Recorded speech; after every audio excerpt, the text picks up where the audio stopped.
Salam sahabat-sahabat firman kehidupan yang terberkati dalam kasih dan anugerah dari Allah melalui Tuhan Yesus Kristus.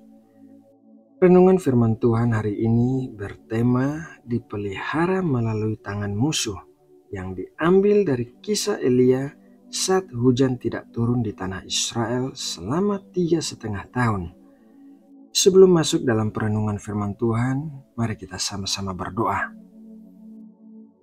Ya Tuhan Allah kami, Allah yang perkasa, Bapa yang kekal, hari ini kembali kami datang kepadamu dengan pujian dan hati yang bersyukur atas kebaikan-Mu.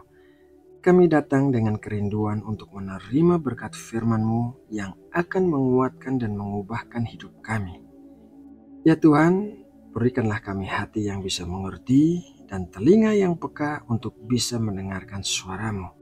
Berkatilah kami dengan kesehatan dan kekuatan untuk bisa melakukan kehendak-Mu yang sempurna. Terima kasih ya Bapa, di dalam nama Tuhan Yesus Kristus kami sudah berdoa dan mengucap syukur. Amin. Sahabat firman kehidupan yang terkasih, Elia adalah seorang nabi besar di perjanjian lama yang tercatat melakukan 8 mujizat yang luar biasa. Salah satunya adalah bernubuat bahwa hujan tidak akan turun di tanah Israel selama 3,5 tahun, dan begitulah yang terjadi.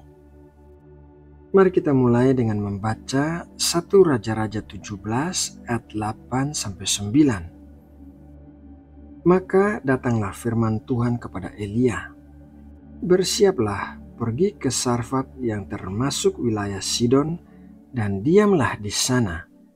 Ketahuilah, aku telah memerintahkan seorang janda untuk memberi engkau makan." Sidon terletak di tanah Kanaan, dan bangsa Sidon merupakan keturunan Ham, salah satu anak Nuh yang dikutuk karena melihat aurat ayahnya ketika mabuk dan menceritakannya kepada kedua saudaranya. Bangsa Sidon adalah bangsa penyembah berhala yang salah satu berhalanya yang terkenal adalah Dewi Asitoret, yaitu Dewi Kesuburan. Berhala ini disebut oleh bangsa Israel sebagai Dewi Kejijikan karena penyembahan berhala ini dilakukan dengan cara-cara yang mesum. Ratu Isabel, istri Raja Ahab, merupakan anak dari raja bangsa Sidon, dan Ratu Isabel terkenal dengan penyembahan berhalanya yang telah membuat Raja Ahab dan bangsa Israel juga jatuh ke dalam penyembahan berhala sehingga menimbulkan murka Allah. Itulah sebabnya hujan tidak turun selama 3,5 tahun di tanah Israel. Tuhan Yesus berkata demikian dalam Lukas 4 ayat 25-26. "Dan aku berkata kepadamu, dan kataku ini benar, pada zaman Elia terdapat banyak perempuan janda di Israel ketika langit tertutup selama 3 tahun dan 6 bulan, dan ketika bahaya kelaparan yang hebat menimpa seluruh negeri. Tetapi Elia diutus bukan kepada salah seorang dari mereka, melainkan kepada seorang perempuan janda di Sarfat di tanah Sidon."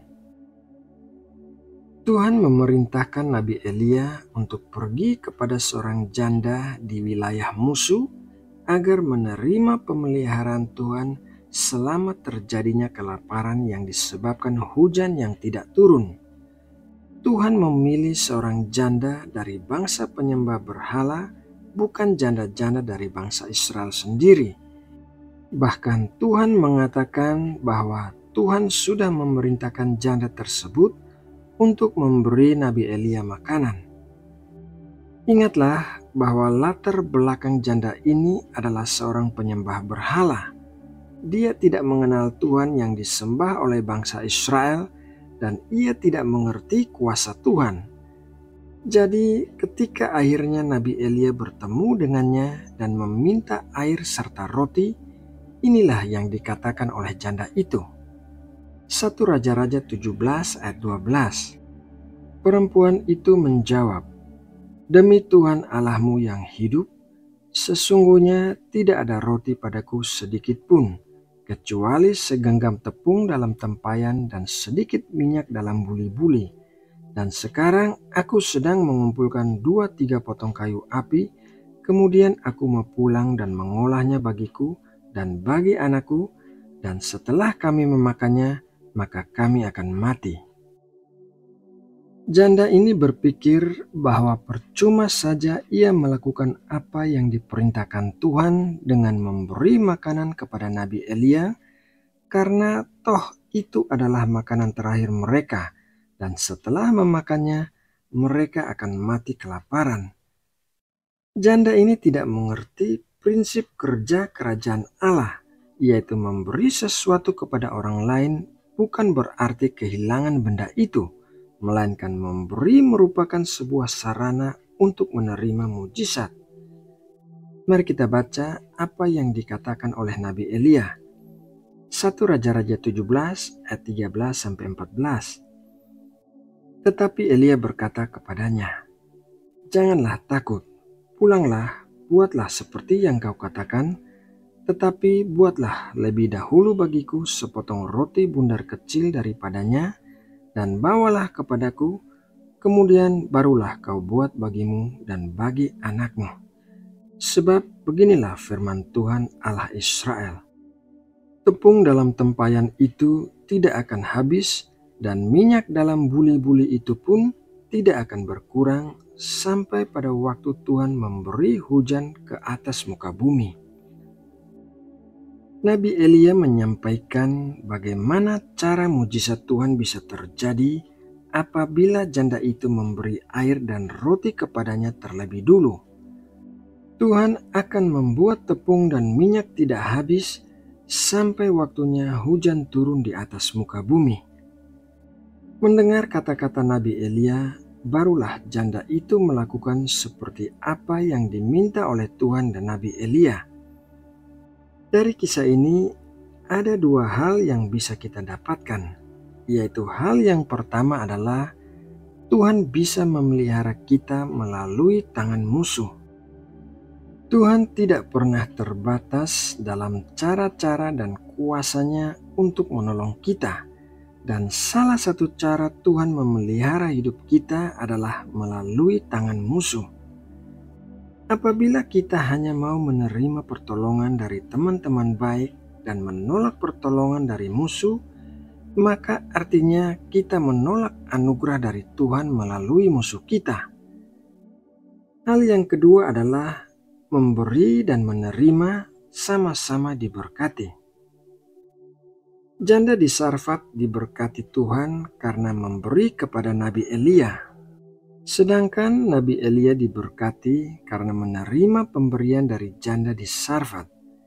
Jadi, baik orang yang memberi sesuatu kepada orang lain maupun orang yang menerima sesuatu dari orang lain, keduanya sama-sama diberkati Tuhan.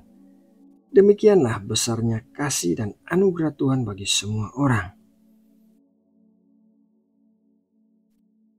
Sahabat firman kehidupan yang dikasihi Allah, melalui renungan firman Tuhan hari ini, kiranya kita sudah belajar sesuatu yang akan menjadi berkat di dalam kehidupan kita. Kiranya firman Tuhan hari ini mengubahkan setiap orang yang mau mendengarkan dengan sungguh-sungguh dan melakukannya. Mari kita menutup saat teduh dengan berdoa. Bapa yang Maha Kudus, terima kasih atas berkat firman-Mu yang baru saja kami terima. Biarlah setiap benih firman-Mu tertanam dengan kuat di dalam hati kami dan menghasilkan buah-buah yang melimpah. Biarlah hidup kami layak dan berkenan di hadapan-Mu dan kami memuliakan nama-Mu yang kudus. Terima kasih ya Bapa buat pemeliharaan-Mu yang sempurna dalam setiap bidang kehidupan kami. Kami sudah berdoa dan mengucap syukur di dalam nama Tuhan Yesus Kristus. Amin.